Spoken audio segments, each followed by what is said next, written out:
Hi everyone, welcome again. Thank you for joining. My name is Nicole Newham. I'm an associate director on the admissions team here at Columbia Business School, and I'm excited to spend the next hour or so talking about the full-time MBA program and the application process. Um, Quick kind of housekeeping. We are going to walk through some slides, and at the end, we'll have time for Q&A.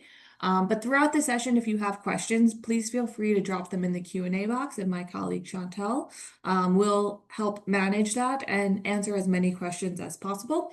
Just remember, there's a lot more of you than there are of her. So we'll get to as many questions as we can, and then Chantel will also share some questions out loud at the end. But hopefully a lot of your questions get answered throughout this session, which I am happy to be joined by two current students as well. I will let them quickly introduce themselves before we get started. So Rohan, do you want to introduce yourself? Yeah, I'll start. Hi, everyone. I'm Rohan Karkhanis. I'm a second year MBA. Before my MBA, I used to work in finance in London for like 7 years, but I'm originally from India. And during my internship in this summer, I transitioned into tech. I worked as a PM at the trade desk, and now I'm hopefully going back. I'm part of the Outdoors Club, part of Tech Club, Management Consulting Association, Gourmet Club, and a few others. So feel free to ask any questions you guys have. And I'm very happy to be here. Thank you. Hi, everyone. My name is Nandini Srivastav. Pre-MBA, I was doing B2B sales in tech, and post-MBA, I hope to transition to product management in tech. I have been in Canada for the past 11 or so years. I'm originally from India. I'm part of some of the clubs that Rohan mentioned, so Gourmet Club, Tech Club, Hermes, Wine Club, South Asian Business Association. So if you have any questions about that, I'd be very happy to answer them. Happy to be here. Awesome. Thank you both. And I should have said at the top, Rohan and Nandini are two of our 200 Hermes students, which are our admissions ambassadors, second year students. So this is just a small sampling this afternoon, but we have a contact a student page. So if you're interested in making further connections with current students, we definitely encourage you to do that. But thank you both for taking time out of your day to be here. And let's get started. So as I mentioned, we're really going to focus on the full-time MBA program this afternoon. We'll walk through the program as well as the application specifics. But to kind of kick off, you might all be at different stages of the application journey at this point. And some of you might still be considering, should I even step away from work? Should I invest in this program? Should I go back to school? So I just wanted to highlight just a couple of, what we see as being a value of the MBA. And you hear this a lot, our kind of slogan of bridging theory and practice, but really being able to learn the academics behind what you are then going to take into the workforce kind of just helps elevate you and progress you in your career, regardless of what it is you're looking to do. And ultimately, I see an MBA program as a leadership program, and we could talk more about what that looks like. But both academically and in practice, you're going to be able to refine those leadership skills that, again, are going to be transferable to any career you are looking to move forward in after the MBA. But beyond, why an MBA, why Columbia? There's a lot of really great MBA programs out there that I'm sure you're all researching. And I truly believe everyone has their right fit. So depending on why you are looking to come to Columbia, there could be some highlights for you. For me, and I'm going to ask our students this as well, but for me, I really believe it's our community and our location that sets us apart. I was blown away by this community when I joined almost 4 years ago. Our students are really supportive of each other, collaborative, really the opposite of what I expected and what I think a lot of the misconceptions are around competition and kind of being cutthroat, being in New York, being at a top MBA program. This community is super involved, and it's a really, really powerful network, both on campus and in our alumni community as well.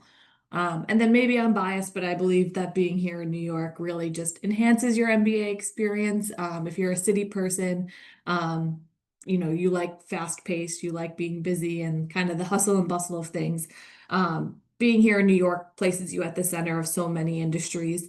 and really just elevate your potential to connect with industry professionals, with various companies. Just professionally, it sets you apart. But then socially and culturally, and I'm sure our students could talk more about this, it's a lot of fun. And I just think it goes hand in hand with the experience at CBS. But I'd love to hear from you both. Ultimately, why did you choose CBS to pursue your MBA? I can go. So my why CBS was largely determined by three things, and CBS was my top choice. I was very lucky to get accepted. The first one is New York. I believe that together with the resources that any business school can provide you, you have to look at the community that you're a part of. And being in New York means that all of the major tech companies, and this could be in any vertical, are just in your backyard. There's so much to do from a cultural, food, and entertainment perspective that it leads to a more well-rounded MBA experience. The second was community for me as well. I spoke to a bunch of students when I was interviewing at various business schools and just felt that the community was so helpful, so willing to support the students, and I felt that would also contribute to a positive MBA experience. And then finally, I had an assumption about this coming into CBS, but I think our alumni community is truly the one that help from a recruiting perspective, from a support perspective, and I really see a lot of value in that right now as I'm recruiting. There's so many questions, there's so much uncertainty, but knowing that we have a strong alumni community out there just looking out for us is very comforting. So those were my three reasons for why CBS. Thank you. It's going to be really hard to beat those reasons, but I have very similar reasons. Location played a very important part. I was in London and wanted to move to another big city, and New York is probably the best place suited for someone with my background in finance. And also given that CBS is a very strong finance school, but also really strong in tech, in consulting, in uh, IM or like even media. I wanted to be in New York so I could explore my options if I wanted to move out of finance. And I think it played a very important part in what I wanted to do. So location, and second, and the most important thing was the network again. I was able to actually go and speak to a lot of different people in industries, actually meet them, like go on coffee chats with them in person in New York. If I were not in New York, I feel like I would have missed out on this opportunity. I've also had the pleasure of like attending a bunch of events in New York, which are relevant to where I want to work, which I again feel is something that you can only do if you're like sitting here. We have a bunch of very famous and very like I would say personalities coming into CBS. Like if there's a CEO, he's on the West Coast, he's just passing through New York. He sometimes steps into our campus and gives a talk, and you get to meet and interact with such people. So I feel like that really sets us apart and has played a very important part in my last 1.5 years here. Awesome. Thank you both. A couple of other things to highlight before we jump into the nitty-gritty. We are on a fairly new campus. I hesitate to use the word new because we're already coming up on our almost fourth year here. Right? 3 years? We moved here in January 2022, and I'm clearly losing track of time. But in the grand scheme of things, this is a new campus for Columbia University, and we're very lucky to have two buildings designated for the business school on the Manhattanville campus. So really the goal in this space was to give our students space to be collaborative, have organic conversations and meetings throughout the day, and just, again, have the space to be able to do that. I think we kind of outgrew our space on the traditional Morningside campus. So we're very fortunate to have this brand new space that is just for the business school. And I think they achieved that goal because when you are on campus during the week, it's busy. People really spend their time there, spend their day there. And are able to have meetings with each other, work individually on projects, and meet with their groups as well. We're just one stop north of the Morningside Heights campus. So we're not too far from the main university, just a 20-minute walk, or like I said, one subway stop. But a couple of other highlights just in terms of what leadership is focused on at the school right now. There's a lot of different, we call them pathways that you can pursue, areas of focus, which we'll get a little bit more into later in this presentation. But these are just some highlights of kind of where, again, leadership is focused and where you might hear a lot of buzz at the business school right now. So in terms of finance, I think it's again, a misconception that we are a finance only school. However, it is definitely one of our strengths being here in the financial capital of the world. We want to be part of what the future of that industry looks like. We are a hub for entrepreneurship and innovation. A lot of really cool startups, and we'll talk again a little bit more about this, have come out of CBS. So if you're interested in launching a startup, scaling a startup, getting involved in a startup, again, there's an ecosystem and set of resources here for you to do that.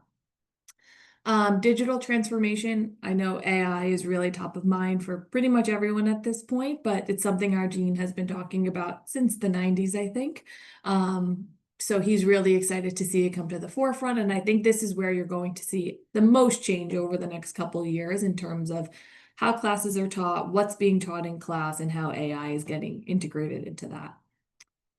Climate and sustainability, another big focus area that our students are involved in at the school as well as our faculty. And then lastly, elevating the role of business in our society. I kind of interpret this as being a good neighbor, working closely with our local businesses and local business leaders, bringing the skills that are taught at CBS into our local community as well. Okay, so to jump into the structure of the MBA a little bit, there are a lot of different ways you can achieve your MBA at Columbia Business School. Again, this session will really focus on the full-time MBA. But if you're out there kind of, again, weighing your options, I'll just quickly run through some other options. We have, again, the full-time MBA. We're going to talk a little bit more about August and January entry on the next slide. We have a number of dual degree programs. Some are joint applications, some are separate, but encourage you to explore those more on our website if that is of interest to you. We have a deferred enrollment program. So if there are any college seniors out there, anyone still in school who thinks an MBA is in their future and is interested in applying while they're still in the final year of their undergrad program, that is a separate application. And essentially it allows you to, if you're accepted, have a guaranteed spot in our full-time MBA class 2 to 5 years after gaining some full-time work experience.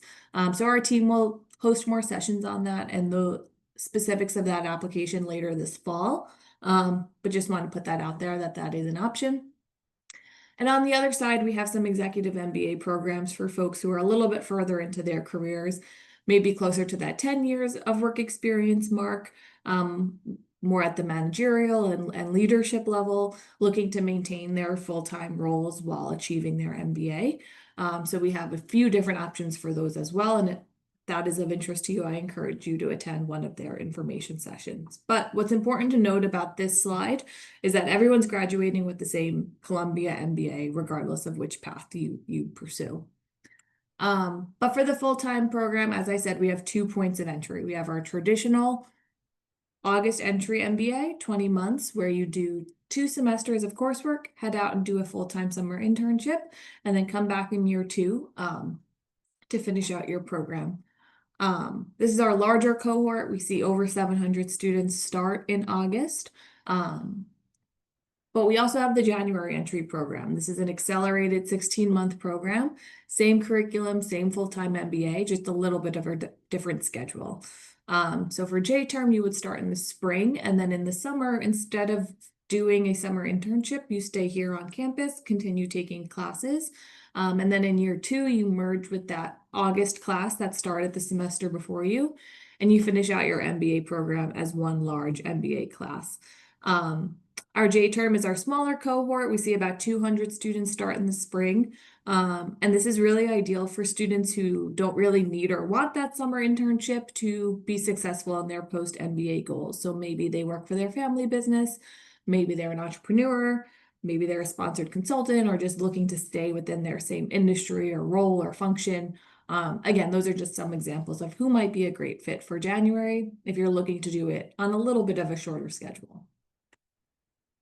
But again, it's the same program, so regardless of August or January entry, you'll be exposed to over 300 world-class faculty members.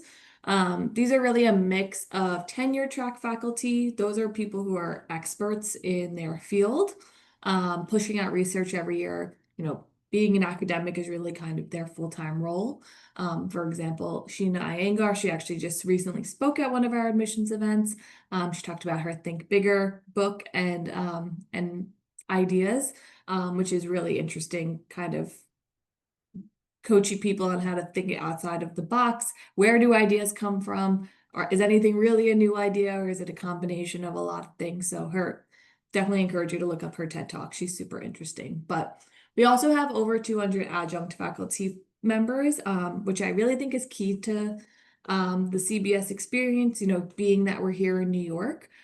You have a lot of people who are still actively working in their respective industries and then coming to campus, maybe in the evenings or late in the afternoons to teach classes, bringing really hands-on, real-time experiences from their respective industries and jobs into the classroom. So again, we're lucky to have so many, and I think it, says a lot about our location in New York as well. Rohan and Nandini, I saw you guys nodding your head. Are there faculty that you're really excited to be taking a class with right now? Someone you're looking forward to, or even a former professor that is really standing out from your CBS experience so far? I can go first. So I took this course during block week called Virtual Reality and AI.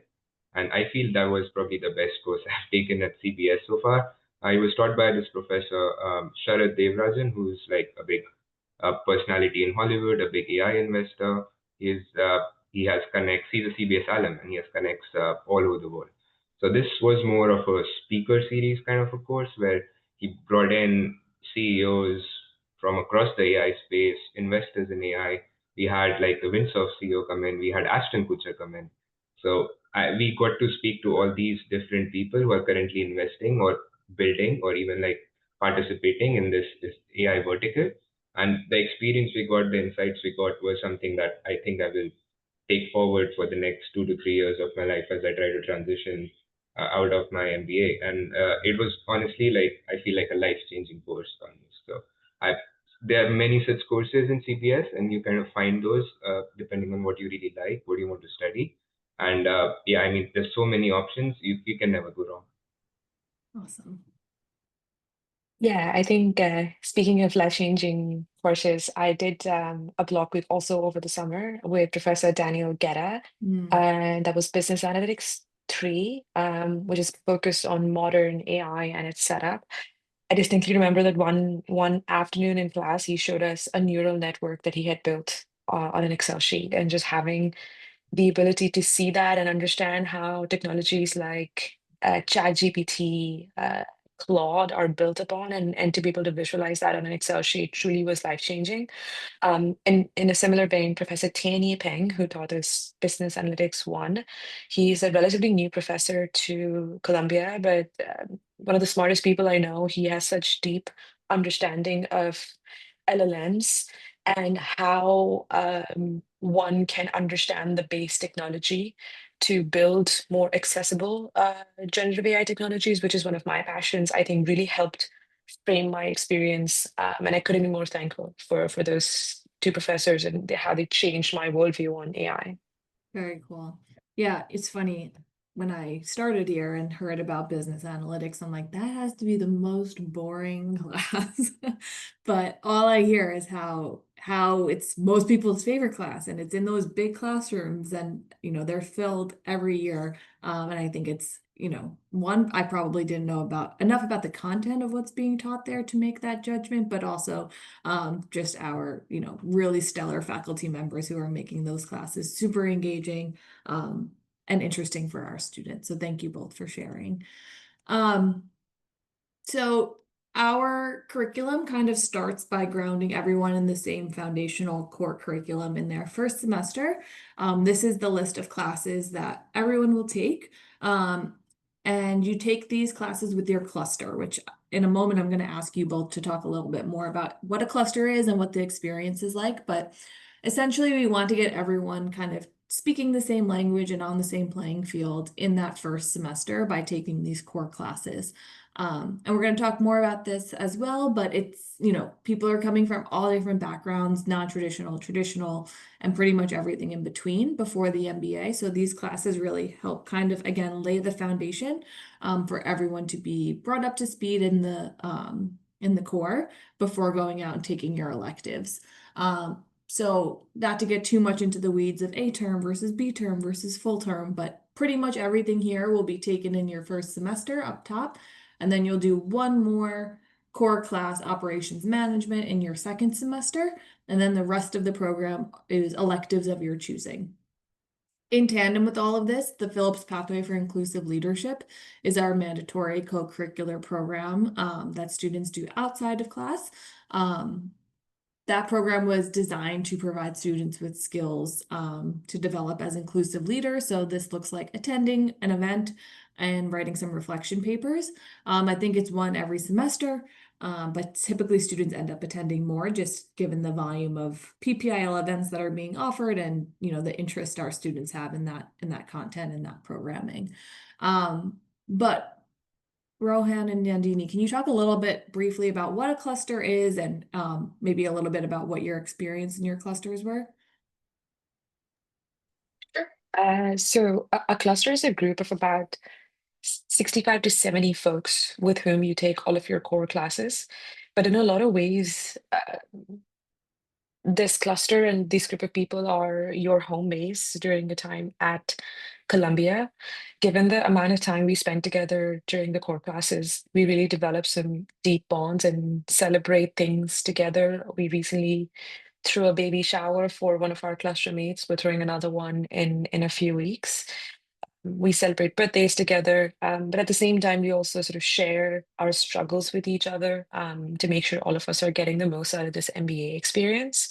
Another great thing about the cluster and the way CBS sets it up is it's a mixture of different types of experiences. So when you're taking, for example, finance classes and you don't have a finance background, you can be sure that there's someone from PE or IB who will help you out, study with you, give your these folks also create really like elaborate Excel sheets that they share with you. So it's sort of easier to study.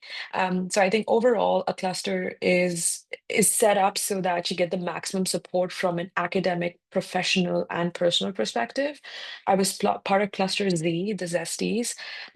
We have a great community with Cluster Z, and I know that some of the friends I will have for life from CBS would be from my cluster. So Rohan, anything to Yeah, add? very similar experiences. I was in cluster I. We basically CBS makes sure that this cluster is like a set of very different students. So you will basically meet people from all over the world, from different backgrounds, not just professionally, but also like culturally. And you basically have such a rich experience in every single class you go to. You might have a set of 10 or 15 students who are like ex-consultants who are really good at the strategy class, but then you might have, again, 20 people who are really good at finance, like Nandini said, in one of our accounting classes, per se. And all of this comes together, not just like in an academic setting, but also in a social setting. We have a bunch of cluster mixers where we go out and go for dinners, just go to clubs, go to like different activities. For example, in the fall break in my first semester here, our cluster went to Jamaica where we booked like 3 or 4 houses with other clusters, and it was like an amazing time to just bond and like interact with people in my MBA. And I agree with Nandini. I feel like some of the best friends that I have made in my MBA so far have been from my cluster, given how much time and shared experiences we have had together. So I feel this cluster method that CBS does is really, really important, and I feel like it adds so much value to our experience. Yeah. Awesome. Thank you both for bringing a little color into what the clusters are and how they fit into the core curriculum. But as I mentioned, the majority of your time academically will be spent in electives of your choosing. So, I think it is really important that we don't have our students declare a major or declare a pathway, which is what we're going to talk about on this slide, or declare an area of focus because people are coming in with such a variety of backgrounds and a variety of goals and the electives, having the choice and kind of free reign over the electives you choose to take gives you the ability to tailor an academic experience that is really suited towards your interests and to your goals. So we have these 17 curricular pathways that you can look at on our website, that kind of acts as a roadmap if you're really interested in media, for example. You can take a look out online and see what electives are being offered in the media pathway. I'm interested in a career in media and want to learn more about that. But no one is saying you have to take every single class in that pathway. No one's saying that you can't take classes from other pathways. Most students end up taking classes from a variety of these spaces. And you will have an academic advisor to kind of help you navigate these choices, along with your career advisor as well. These pathways actually didn't exist before this year. All of these topics and electives existed, but there was no kind of structure put around them. And I think these pathways have helped give some definition to both our current students and our prospective students to understand if there's an area they're really interested in, like what do taking classes in that space look like, rather than navigating a kind of free-for-all course catalog of over 300 choices. So encourage you all to learn more about our pathways and the electives we offer on our website. But we're going to pivot a little bit away from the classroom experience. An MBA is a lot more than just sitting in a classroom. And we're going to talk a little bit more about the professional side of things, especially being here in New York City. So this is just a small sampling of companies that our students have gone and interned at or worked for post-MBA, all of which are either headquartered or have office locations in the city. So again, like I said at the top, the access you have professionally by being here in New York really is unmatched. Encourage everyone to take a peek at the employment report too. That is a public document that you can look at online to just get a sense of where our students are landing. As I also mentioned, we are a hub for entrepreneurship and innovation. These are just a few, again, small sampling of the startups and brands that have been launched by Columbia students or alumni through the business school. We actually also just had the CEO of Flexport on campus. It's a supply chain logistics company. He spoke at that same event Sheena did, and it wasn't even on purpose, but it was really cool to hear someone talk about think bigger and having ideas and a creative mindset, and then followed up by an alum who had an idea and has now launched and runs a very successful company. And again, that's just one example of many. So if you're interested in launching your own company, again, the tools will be here to allow you to do that. Our students have talked a little bit about having guest speakers on campus. Again, being here in New York, a lot of people are based here or at the very least passing through for business a couple of times a year. So it really gives people the opportunity to engage with our students. Sometimes this is in your small classroom settings where you really get a sense of who this person is and a more intimate experience in speaking with them. Or sometimes they're coming to our large auditorium and speaking at a larger scale event. But either way, these people are volunteering their time to come to campus and engage with our community. Some of them are alumni, like Henry Kravis, Portia Archer, James Gorman, but some of them have no official affiliation with Columbia. And again, they're just excited to engage with our students. I'd love to hear from you both. Have there been any speakers that you have really been blown away by, or someone that you're really looking forward to hearing from at CPS coming up? Yeah, I would also like to mention the speakers don't just come to an auditorium and give a speech. Some of these really talented or like really successful people come into your classrooms and you can actually interact with them. So I feel that is super helpful and super important to be part of it. I feel like the best speaker, in my opinion, not the best, but the one I enjoyed the most was like the CEO of Shake Shack. He came over and he got like Shake Shack for everyone. There's like an auditorium full of 300 people, and he was such a good speaker. Like the way he talked about his journey, how they set up Shake Shack from like day one in New York to what it is now. It was just so inspiring. And then we also had the CEO of Citibank come in. We had a lot of leaders in AI come in who come in they come in like every other week almost nowadays. So there's always someone coming in, like the CEO of Barclays coming in, I think next week or the week after. So I always try to attend all these leadership series sessions because I feel like there's so much to learn from them. But yeah, please note that many of these people also come to your classroom sometimes.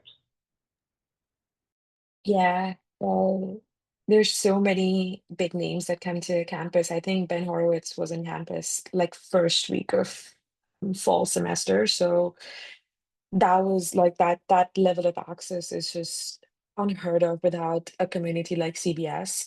There was also Anushka Salinas, who was on campus. She was the ex-COO of Rent the Runway. As an avid user of Rent the Runway, I was starstruck. I was also invited for a small lunch with her. And she's a CBS alum, so she gave a ton of great advice, not just as a woman in tech, a CBS alum. Now she's a CEO of Nanit, so it was very, very inspiring.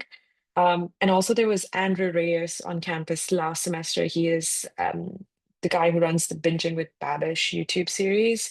I'm a huge fan, and I remember he was speaking during one of the lunch sessions. Again, it's just mind blowing the kind of people we have access to through these distinguished speaker series at CBS. Awesome. Thank you both. I remember the day Shake Shack came, it was like everywhere. I hope they come back. Okay. All right, so part three, I mean, there's a lot of parts of the MBA, but if you want to try to break it down into three parts, academics, careers, there's also community. So again, a lot more than just sitting in classrooms recruiting for your next job. And this is personally what surprised me the most about CBS. And like I said in the beginning, really what's kept me here and what I think makes us unique. So it's a really collaborative community, and this shows up in a lot of ways, like through the clusters that Rohan and Nandini talked about, but also through our over 80 student-led organization. So again, small sampling on this slide, but this is just giving you a taste of the different organizations that our students are leading and that you can get involved in. Oftentimes, I think students are joining a combination of clubs from these buckets, as you kind of heard in our students' introductions already. They're involved in a number of things that are not just professional, they're not just social, they're not just leadership, they're really kind of combining all these different categories to round out their MBA experience. But all of these organizations have a student board. So if you're interested in putting some of those leadership practices, into practice in real time, there's the opportunity to do that. I think I just heard someone say like there's more leadership positions than there are students. So definitely the opportunity to get involved and lead if that's something that you're interested in. But yes, this is a small sampling of our clubs, and I think you both included what you're involved in at the top, but are you in leadership roles of any of those clubs? Yeah, so I'm involved with a few leadership positions. I'm VP of Professional Events for Tech Club, VP of Community for South Asian Business Association, and also a board member for the Student Leadership and Ethics Board.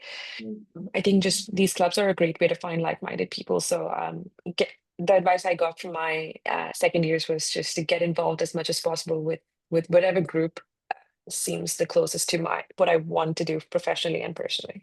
Yeah. And correct me if I'm wrong, but I'm sure being the VP of events for the tech club, you get to engage with a lot of those speakers that we talked about in the last slide and have really kind of hands-on access to them. Exactly. That was my exact rationale for taking on this role. I knew that it will not just give me an opportunity to enrich my community by bringing on speakers to campus, but also a great networking opportunity for me.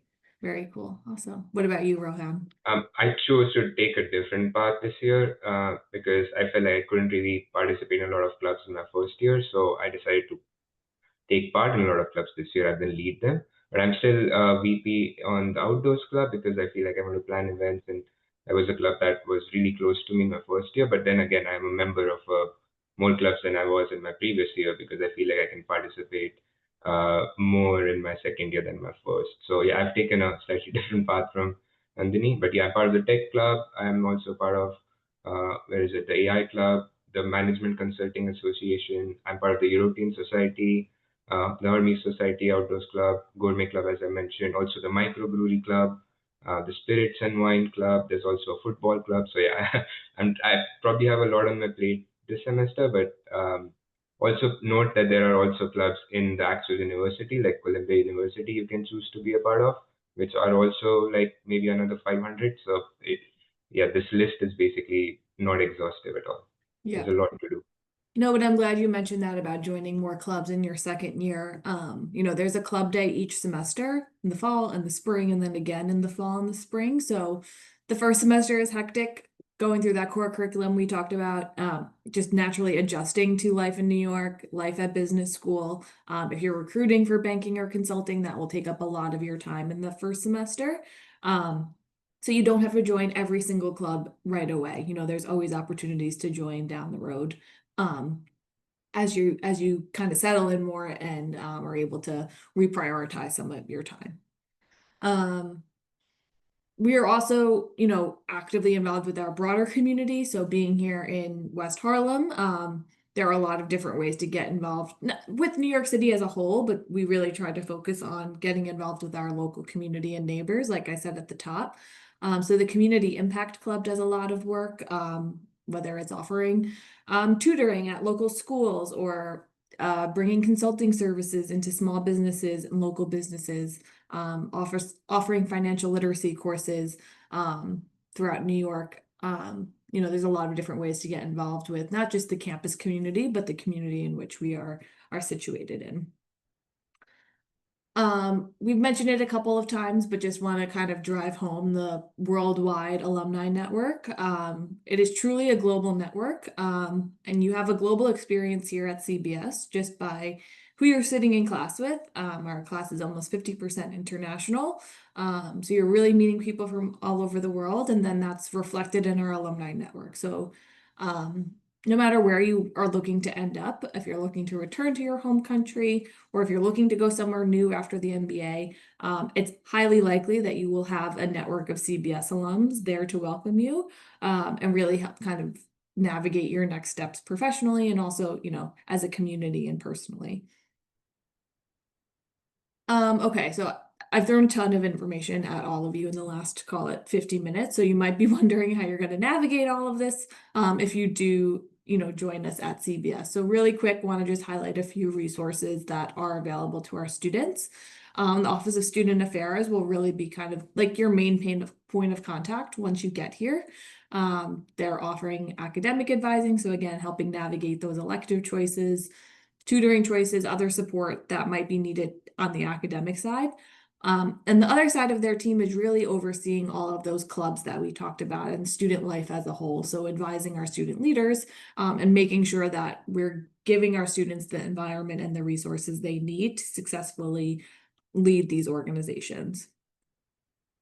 The Career Management Center, these will be your kind of go-to advisors for all things recruiting and career trajectory.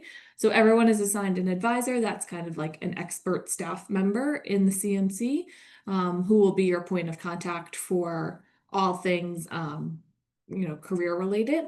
But there are a lot of other resources that are offered through the CMC as well. There are executives in residence, which are essentially mentors who are volunteering their time to speak with our current students.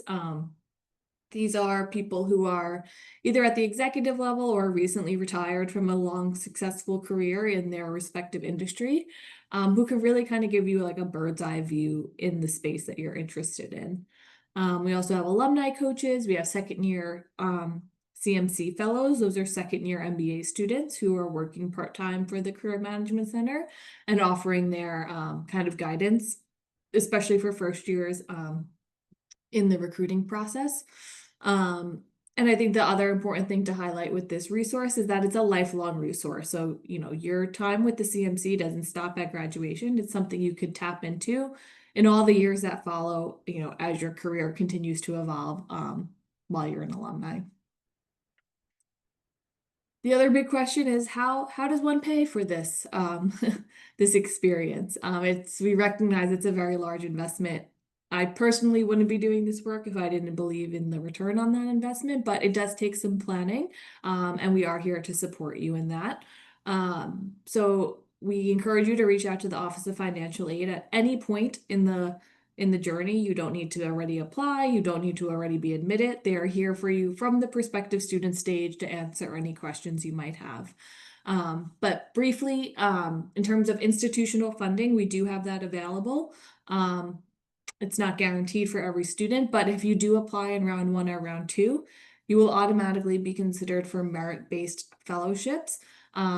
These are determined from your admissions application, so there's no separate application required for this. And they're based on the strengths of your application. So that's not just how you perform academically, it could be how you have shown up professionally or extracurricularly. The pool changes every year, and these are awarded for a number of different reasons. But we also do have need-based scholarship opportunities.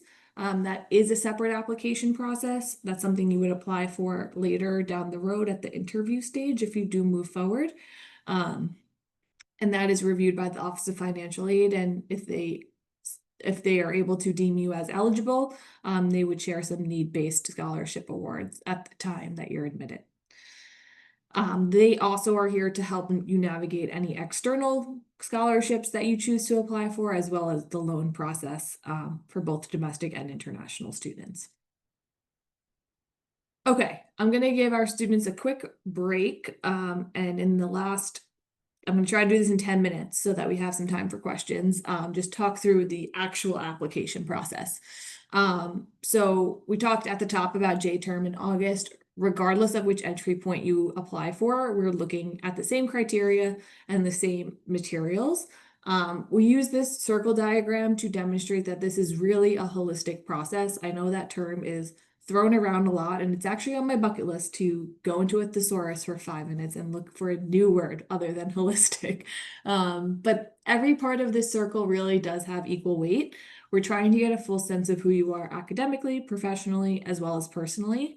But to kind of talk through it piece by piece, we want to get a sense of your academics to feel confident that you will be successful in our classroom. Our core curriculum particularly is quant heavy, and that doesn't mean you need to have a quantitative background, but we do want to feel confident that you will succeed here in the classroom as a student. So we'll look at your undergraduate record. What did you major in? What classes did you take? How did you perform? Were there any trends? This will start to give us a sense of how you might show up as a student here. But we do also request and require a standardized test score. That could be the GMAT, the GRE, or the executive assessment. We don't have a preference on which exam you take. We want to see which one you perform best on, and we encourage you to submit that score. The next part of this circle, so this is a professional program. We do require full-time work experience for you to be eligible. The current average in the current class is about 5 years of work experience. This varies, but we need to see at least 1 full year of work experience for you to be eligible for the program. So we will look at your resume. What have you been up to since graduating from college or undergrad? What has growth looked like for you? What has impact looked like for you? What has leadership looked like for you? Think about those questions as you prepare your resume. We ask for 1 letter of recommendation, ideally from a direct supervisor, but we also understand sometimes that's not the best person to write your letter. Maybe you haven't worked with them for very long. Maybe you haven't disclosed your MBA plans to them. Those are all common reasons to not choose your current supervisor, and that's totally fine. We want to hear from someone who could really speak to the quality of your day-to-day work. What do you contribute to the team? What kind of impact have you made? How do you respond to feedback? So ideally, someone senior to you, either in a current or a former role, is a great choice, and someone who really knows the day-to-day aspects of your work. We have 2 short answer questions, which I won't spend too much time on. We have them on the next slide, but this will start to give some insight into your career goals.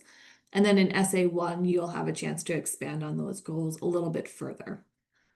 The last piece of this circle, it's my favorite piece, is I think what brings the most color to people's applications, and that's your personal characteristics. We talked a lot about community in this session, so we want to get a sense of how you might show up in that community. So what are you interested in? What are your hobbies? What do you do extracurricularly? How do you spend your time outside of work? How you choose to answer essays 2 and 3, which we'll take a look at, will give us some insight into that as well. Lastly, the interview. We keep these kind of under 2 buckets. Interviews are conducted by invitation only. If you are invited to interview, you might interview either with an alumni ambassador, a second-year Hermes student, or a member of the admissions team. Regardless of who's interviewing you, this is a blind interview, so they have not read your application. They don't know your test score. They don't know what you've written in your essays. All they see is the resume you sent to them the day before the interview. This is a chance for someone to get to know you off paper, learn more about your goals, learn more about your professional and personal background, what's motivating you to pursue an MBA, why you're interested in Columbia. It's a chance to, again, have a conversation with a member of our community. Here are our short answer questions. The first one is the same regardless of if you're applying for August or January. What is your immediate post-MBA goal? This is super brief, 50 characters. Again, you'll have a chance to expand on that in essay 1.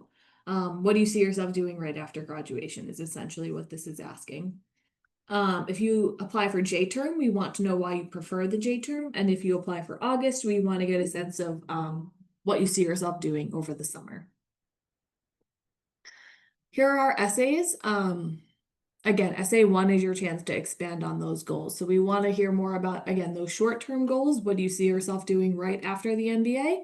And we want to get a sense of what's your dream job in this current moment. We know full well both that short-term goal and that long-term goal are subject to change and probably will change many, many times. But we want to get a sense of how you're thinking about your career trajectory at this moment and how an MBA fits into that. So make sure you can answer that why MBA question before you go to sit down and write this essay. Don't spend too much time kind of rehashing your experiences to date. You know, as we kind of outline in that first sentence through your resume and recommendation, we have a sense of what you've done. We want to really use this real estate to get a sense of what you want to do. So, you know, try to think about that as you're doing your resume, as well as your first essay kind of in tandem with each other. Be able to connect the dots for us. Essay 2, we talked a bit about inclusive leadership, and we talked again a lot about community. We really value this, and we want to get a sense of an example of a time you contributed to making a team or a group more collaborative or fostered a greater sense of community. There's no right or wrong approach to answering this question. It could be from a professional experience, it could be from an academic experience, it could be from an extracurricular experience. Again, however you can best answer that question. And lastly, the last essay, again, a lot of really great MBA programs out there. We want to get a sense of how you see yourself showing up at CBS. What do you see yourself getting involved in? How do you see yourself spending your time as a CBS student? Again, no right or wrong way to approach this essay, but my advice with essay 3 is don't just repeat 20 things from the website, but really take some time to do your research, talk to current students, and tell us what has stood out to you in your research so far. What do you see yourself getting involved in? What are you excited about if you were to become a student here? Okay, so our J-term deadlines have passed at this point, but if you're looking ahead to 2027, they will resemble something similar to this, where the application will open late spring, early summer, with a first deadline in mid-June and a final deadline in mid-August. So we are still actively reviewing J-term applications, but that application has now closed. But for August 2026, we are in full swing with round 1. That deadline did pass in the beginning of September.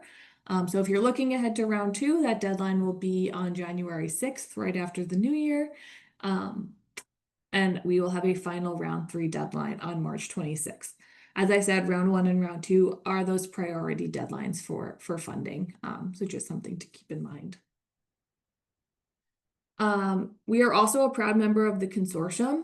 If you're not familiar with the Consortium, it's a third-party organization whose mission is to expand access and increase representation in business leadership, business management, business education. It works a lot like the Common Application. If you're familiar with that from undergrad, it allows you to apply to up to 6 member schools through one streamlined application. So if you feel that you align with their mission and you're interested in learning more about them, we encourage you to visit their website. But what's important logistically to note about the consortium is that their deadlines do differ slightly. So if you apply by their early deadline, you will be considered a round one applicant for CBS. And if you apply by their final deadline, you will be considered a round two applicant and follow those timelines that are on our website accordingly. Okay, I did it with 8 minutes to spare instead of 10, but I would love to transition to Q&A. Chantel, I know you've been really busy in the Q&A box. So any major themes coming up, anything you want to call out to ask myself or our students? Yeah, of course. So one of the questions that popped up regularly for our current students is, have either of you completed an in-semester internship? I haven't done an in-semester internship, but there are a bunch of courses at CBS which let you do something very similar to an in-semester internship. So I'm working on this. I'm a part of this course called PM Digital Lab, where I'm actually working this semester with Amazon Ads on a project with them, a product management project, which is basically like an in-semester internship, but it's a team of four of us that are working on it. So we are working with the product lead at Amazon. We meet with him every single week. We give him progress updates and follow a structure that the professor tells us on how to basically solve a problem, an actual problem for this company.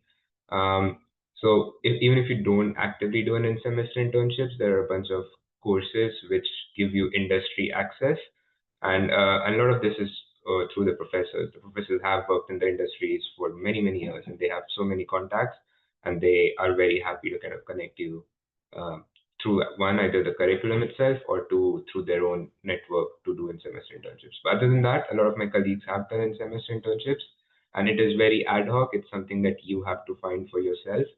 There are a few companies that come on our portal and recruit for in-semester internships, but mostly this is on a very personal ad hoc basis.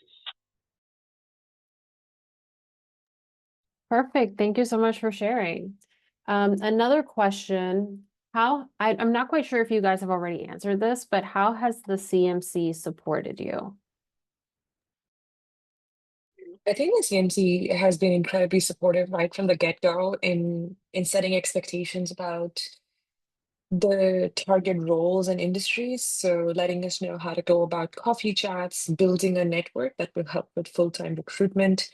They also give a lot of great advice on soft skills like managing those relationships and how to tap into the alumni network. They also help review resumes. They also help with evaluating offers. So if students end up having more than one offer and they want some advice, I know a lot of my friends who lean on the CMC for that. I also take advantage of CMC coaches. So these are industry professionals, largely alumni. So there's a product manager from Google who is on the VMOC platform, and I constantly chat with him about recruitment timelines, interview practice, resume reviews. Also, a shout out to the Executive in Residence program, which I think is very unique to Columbia. We have CC'd executives who are available to us to book appointments with, address any questions we might have. And I think it's a really unique opportunity to get advice from folks who've been at that very top of the corporate ladder, and just get coaching from them on any topic that we want. Thank you both. And I just want to highlight, I think, again, kind of drive home, both the CMC and the professional clubs are really going to be key to your network and to landing your next role. So through the CMC and through the professional clubs, you'll get exposure to a lot of job opportunities for both those in-semester internships that we talked about, as well as these, full-time post-MBA roles that everyone's really focused on. Glad to hear that so many people are going to the CMC to navigate having multiple offers. What a good problem to have. But I think the CMC and the professional clubs really work hand in hand to kind of round out your experience on the career side. And there are definitely a lot of opportunities that we offer for students, but how do you balance everything between courses and clubs and other things that you might do? Okay, I can take this one, and I'm sure Nandini has her own experience. I think Everyone has their own workloads depending on what you're recruiting for, what your interests are, and like where you come from. For example, I was very keen on recruiting, so for my first semester, I was really busy with that. I was recruiting for consulting, tech, and some finance roles, but not investment banking, so I had a lot on my plate. At the same time, I was also making sure doing well in my academics. But again, you have to prioritize. You have to prioritize your social life versus your career versus your grades. So my priority was clear. I had to do career, grades, and then social life. But then obviously you always find time, especially on the weekends, given that Fridays are off on CBS. You always find time on weekends to meet your friends, go to different club events, go to cluster events. So you'll never feel like you're left out. And at the same time, if you're a sponsored student, you would want to focus more on the academics, or you would want to focus more on networking. You want to focus more on creating, I don't know, working in the entrepreneurship cell. It really depends on where you come from, what your goals are. But yeah, it can be a little bit hard in your first semester. But the moment you are done with your recruiting or in your second semester, it gets much easier, and then you can actually take the classes you like, join the clubs you like, and I don't know, just go on chase-in trips and explore the world and a lot of different things. So that my experience was basically like that. And I'm now in my second year. I feel like I have much more time to kind of actually dive into what CBS has to offer, and I'm every single day I'm shocked by how much I still haven't discovered. So yeah, there's a lot to do. Yeah, agree with everything Rohan said. Your priorities change month over month, sometimes even week over week. So it's really just about figuring out and being very clear about what you want to do with your time. I think you always feel that fear of missing out. I still feel it every single day because there's so much going on. But having a clear sense of my priorities, making sure I'm talking to people who are shedding light on those priorities gives me a clear sense of where to spend my time. But you'll always have a ton to do. It's just about knowing where you want to spend your time. Awesome. I actually think that's a really wonderful note to end on, because as you're all thinking about preparing your application, a big piece of that is thinking about how you want to spend your time at CBS. You know, what do you need to take advantage of professionally to be successful in those goals you talk about in SA1? But also outside of that, everything else we talked about today, community academics, and other opportunities on campus. How do you want to spend your time? And we hope that could be a bit of a roadmap, or at least a starting point for you when you eventually get here to CBS. But we are at the 1 hour mark, so I do want to wrap us up. Thank you again to Nandini and Rohan for spending time with us today, taking time out of your busy schedules to share your experiences. It brings so much more color to these presentations and is so much better than me just presenting these slides as they are. So thank you, thank you. Thank you, Chantel, for managing many, many questions in the Q&A box. If your question didn't get answered, please feel free to reach out to our team. Our contact information is here, and we're here to be a resource and to help you navigate this process.